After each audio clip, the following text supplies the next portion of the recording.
जय जय राम कृष्ण हरी, जय जय राम कृष्ण हरी, जय जय राम कृष्ण हरी. हरिपाठातला 5वा अभंग आज आपण घेणार आहोत. योगयाग विधी येणे नोही सिद्धी, वायाची उपाधी दंभधर्म, भावी विन देव न कळे निसंदेह, गुरुविना अनुभव कैसा कळे, तपेविन दैवत तिथल्याविन प्राप्त, गुजीविन हित कोण सांगे, ज्ञानदेव सांगे दृष्टांताची मात, साधूची संगती तरुण उपाय. तर हा जो अभंग आहे, तर ह्या अभंगामध्ये माऊली आपल्याला सांगतात की अष्टांग योग आणि यज्ञ यागाधिक याचे यथाविधी जर आचरण केले तरीही हरीची प्राप्ती होणार नाही. कारण त्याचे अनुष्ठान करणाऱ्या पुरुषाला मी एक काहीतरी वेगळा आहे असा त्याला अहंकार येतो, अभिमान येतो आणि त्यामुळं खरा धर्म बाजूला राहतो आणि म्हणून त्याच्या ठिकाणी फक्त दंभधर्म आणि अहंकारच वाढतो आणि म्हणून अशा प्रकारची आराधना करण्याला एवढं काही विशेष महत्त्व नाही असं माऊली म्हणतात. मग माऊली काय म्हणतात पुढं आपल्याला माहीत आहे का? योग म्हणजे काय? योग म्हणजे अष्टांग योग आणि अष्टांग योग आणि याग म्हणजे यज्ञ आणि विधी म्हणजे व्रतवैकल्य. म्हणजे व्रतवैकल्य यज्ञ करून आपण काय करतो? ईश्वर प्राप्तीसाठी उपासना करतो आणि ईश्वर प्राप्तीसाठी प्रार्थना करत असताना आपण लौकिक सिद्धी प्राप्त करण्याचा प्रयत्न आपण करतो. पण यामध्ये लौकिक सिद्धीमध्ये अडथळे येतात आणि ते अडथळे दूर करून जो साधक अडथळे पार करतो त्यालाच ईश्वराची प्राप्ती होते. आणि म्हणून पहिल्या चरणातील सिद्धी म्हणजे काय? तर सिद्धी म्हणजे आत्मसिद्धी आहे. ही योगायोगाने प्राप्त होत नाही. आत्मसिद्धी ही एखाद्याच भक्ताला जो निष्काम भावनेने हरिनाम घेतो, ईश्वराची पूजा करतो, त्यालाच ही सिद्धी प्राप्त होते. आणि योग म्हणजे काय? अष्टांग योग. तर अष्टांग योगामध्ये यम, नियम, आसन, प्राणायाम, प्रत्याहार, धारणा, ध्यान आणि समाधी.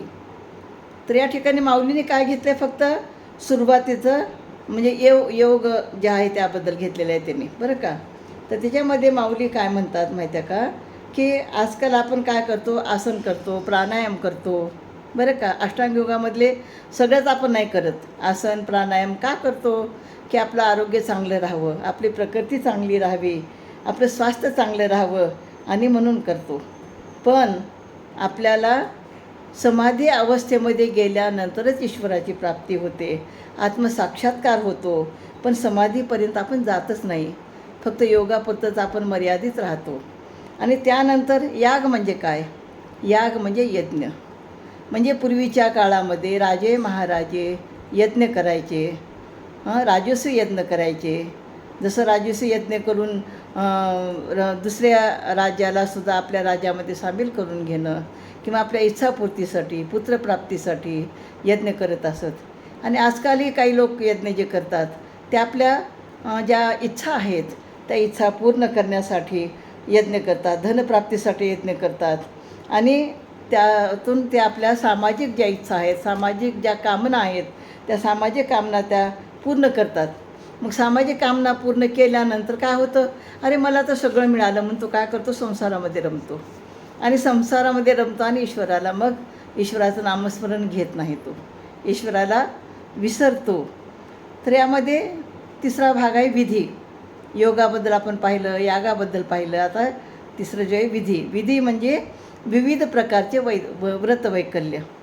जसं आपण सोमवारचं व्रत करतो, 21 सोमवार करायचे आहे, सत्यनारायणची पूजा करायची आहे, अनंत पूजा करायची आहे.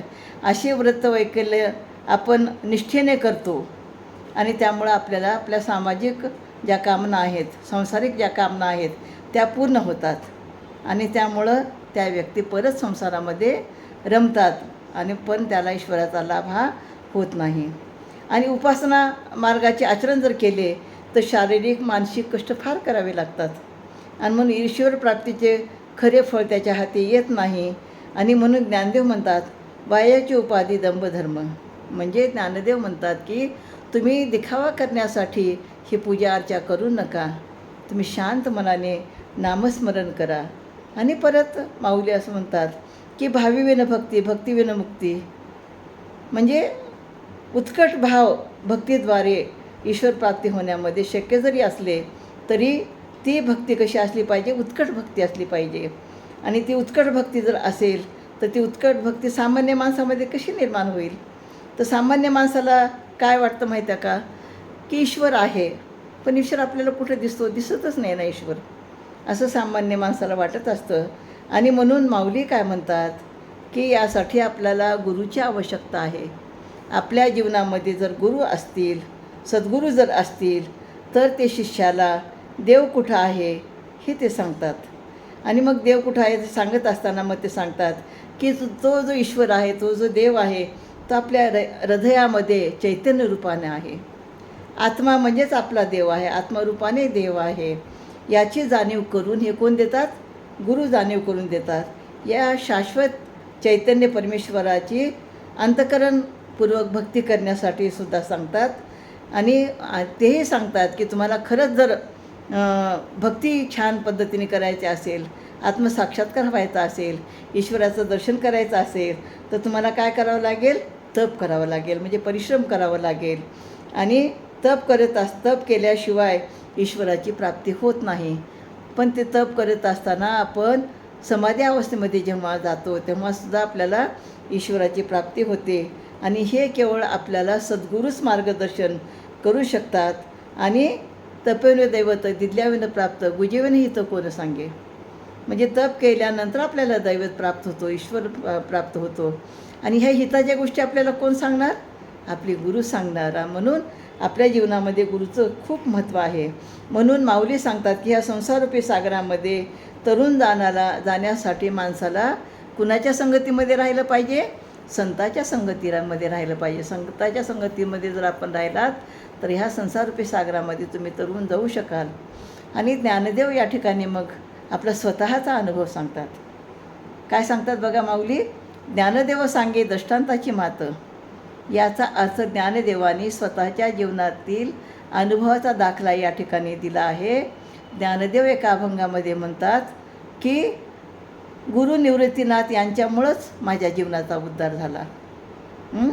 ज्ञानदेव एका ओळीमध्ये असंही म्हणतात, ज्ञानदेव म्हणे तरलो तरलो, ज्ञानदेव म्हणे तरलो तरलो, आता उद्धरलो गुरुकृपे. म्हणजे ज्ञानदेवाचे गुरु कोण होते, त्यांचे मोठे बंधू निवृत्तीनाथ. आणि त्यांच्यामुळंच मी माझ्या जीवनामध्ये तरलेला आहोत. आणि म्हणून प्रत्येक भक्ताला ही गुरुची आवश्यकता आहे. गुरुच आपल्याला सांगतात की कशा प्रकारची भक्ती करायची आहे, निष्काम भक्ती करायची आहे का सकाम भक्ती करायचं आहे, कशा प्रकारची भक्ती करायची आहे हे आपल्याला गुरु सांगत असतात. आणि म्हणून साधू संत गुरु यांच्या साह्याने आपण संसाररूपी सागर पार करू शकतो.